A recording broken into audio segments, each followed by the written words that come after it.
There's one thing that if you've been watching us for a long time, you know that we say we don't endorse spacers. We don't like them, we don't want you to use them. But is there really a harm in using spacers? Is there something that we can do the right way to use a spacer, and is there a time and place for it? We're gonna talk about that coming up in this Wheel Tech next. What's going on? I'm Scott from Koenig, and before we get into this video, do the subscribe thing because we haven't asked in a while, and I feel like it's a necessary part of you watching these videos.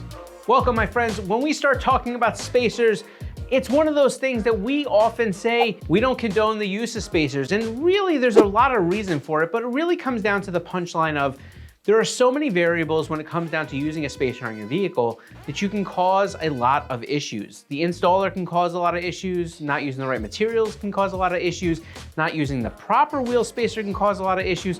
So there's a lot of issues. And so when we try to recommend people to use spacers, I know that sounds like a weird combination, we're trying to do it in a way that it fixes a problem or serves a functionality point. So let's quickly talk about what a spacer is. If you have been under a rock, maybe you're not an automotive enthusiast and you found this video, welcome.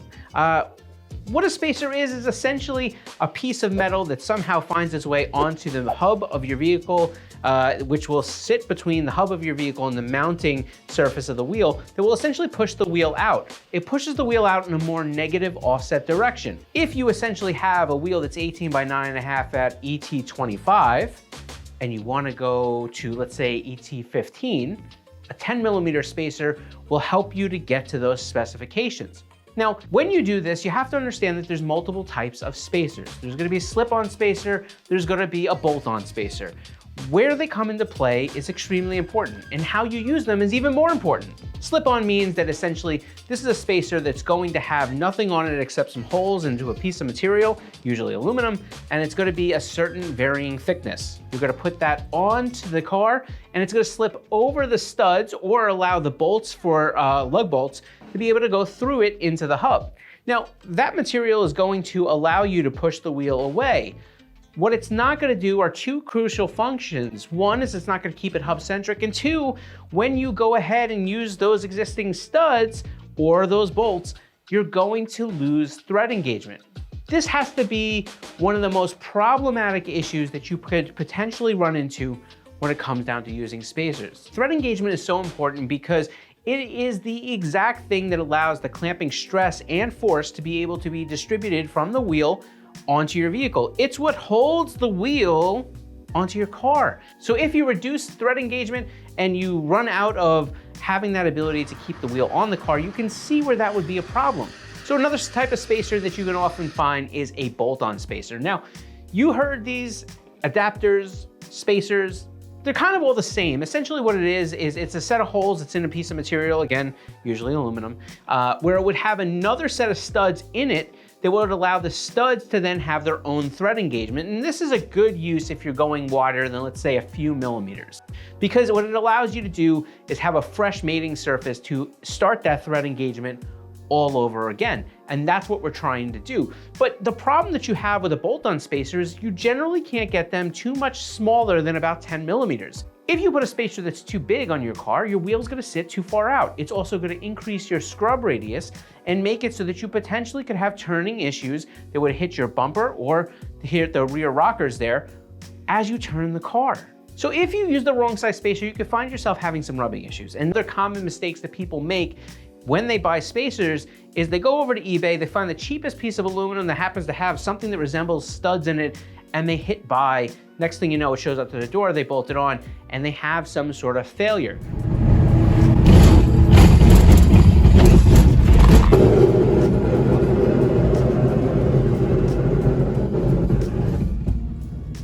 Holy shit, guys. Yep. This is one of those times where you're really gonna wanna make sure that you pick a quality part, or make sure that whoever's making them for you or whoever's producing these spacers is doing it with quality materials and is doing it to a certain specifications. So keep your wheel on your car, get a quality piece, and make sure that you're installing it the right way. All right, so we've told you some of the things that you're doing wrong with these spacers and how to avoid them. Let's talk about one of the most obvious ones, the installation. Doing it the right way, while it seems simple in principle, we have seen more people screw this up than ever before. So let's get into it a little bit. The vehicle manufacturer is telling you what torque you should torque the lug nut to their vehicle and their stud. But when you introduce another set of studs, does that change? And the answer to that is yes. But really, a lot of times all you have to do is go off of the manufacturer's specifications. So this is where making sure that you're buying a high quality piece comes into play. The spacer has to be able to sit in a way that it's perfectly flat to the hub. You need somebody to verify that. You need somebody to check that. If you're doing it, pay attention, right? So in the installation part, you could bolt on a spacer that essentially doesn't get put flat to the hub, or something is obstructing it due to the difference in machining on the back of that spacer. That could cause an issue. And again, once it's not sitting flat against the hub, you're in that danger range of having the wheel start to wobble off the car due to vibration. So a lot of times when you find the opponent of the spacer, you're gonna find people that are gonna argue that this will cause damage to wheel bearings. This would cause a lot of extra stress on the hub or the knuckle or some of the suspension components that bolt onto the car. So here's what I'll say about this, and I guess this is more of my opinion than anything else. I think spacers, if they're used moderately and if they're used in a way that's proper and not obscene, I think that really this is gonna be a very minimal effect, and I really wouldn't worry about it. Now, for some of those trucks out there that are running 2-inch spacers or race cars running, if you ran this in an everyday given scenario, if you ran this on the street a lot, if you were running high miles on these spacers, I do think over time you would see premature failure of wheel bearings and some of these stressed components by having some extra leverage onto that hub. So I've told you about all the problems that spacers seem to have. Why would you ever want to run them? Well, let me talk about the positives of spacers. Spacers can be solutions to problems. Spacers can be the solution to wheel fitment that you can't source. Spacers can be an aesthetic piece that allow your vehicle to look tougher or look more aggressive. So spacers in the sense that they are used to fix things. Well, what if you buy a set of wheels? What if you have a big brake kit that you just purchased, you put it onto the car, and all of a sudden your brake makes contact with the back of the wheel? If it's impacted by just a few millimeters, you have the room outbound, you can ensure that you have proper thread engagement, and you can keep hub centricity, then a spacer can be a solution to clearing that brake. Now, we usually recommend that brake clearance from the back of the wheel, really to all parts of the wheel, is at least 3.5 millimeters of clearance. So, you know, you're gonna wanna make sure that you have enough. And finally, and I say this with caution, one solution can be that you just didn't get the right wheel specs. Now, look, we want you to buy the right wheel specs. We want you to buy the wheels that fit your car correctly, but every once in a while, we know what would happen. We went online in the middle of the night, we were eating a tuna fish sandwich, and we were pecking away at the keyboard, and we bought a set of wheels and we clicked the wrong offset. And for whatever reason, we picked a retailer without doing our homework that won't take the wheels back. So you have these wheels now, and you spend all your hard-earned money, and what do? Well, if you really are in that area where you bought too high of an offset and it's hitting and you do have the room to move it out, a spacer could essentially be used. Remember, if you're gonna put a 10 millimeter spacer, let's say on you get an 18.8 at an ET45, and you really needed the 35, and you put a 10 millimeter spacer on, essentially the offset is exactly the same. I mean, not essentially, it is. It's exactly the same. So yes, you have a little bit more mass there. Yes, you have a spacer now. Yes, you have to make sure that everything I said in this video about thread engagement and all the problems you could potentially have using a spacer are satisfied, but if they are, then essentially you could use a spacer to get yourself to the right place.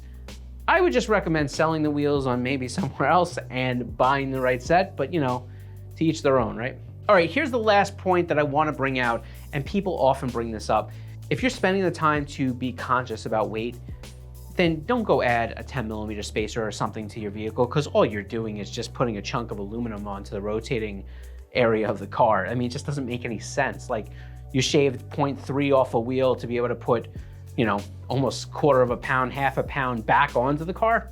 Just doesn't make any sense. And spacers can get heavy. They're a solid piece of aluminum. Now, the one thing that I often stress to people is if that's not you, if you're not pushing the envelope, if you're not looking for every little bit of weight, don't get too concerned. People will often say that, you know, oh, it's rotating mass. But yes, we have to look at where that rotating mass is. The closer you get to having that rotating mass to the center of the hub there, the less force, the less centrifugal force it's gonna take to get it moving. So it's not nearly as bad as having a heavy tire, but you know, still, if you don't need to add the weight, don't add it. If you don't need the spacer, don't use it. And again, whenever you use a spacer, please, please, please, I mean this so sincerely, make sure that all the proper steps are followed and you double check it over and over and over again, including retorquing your lug nuts after use. It's just one of those things you should do. Check it once in a while. So friends, this is the video that we've been avoiding for many, many years. We try not to get too far into it, but we did try to give you some practical information. We hope you appreciate it. Again, use your newfound wisdom with caution. Anyhow, I'm Scott from Koenig. This has been another Wheel Tech, and we will catch you on the next one.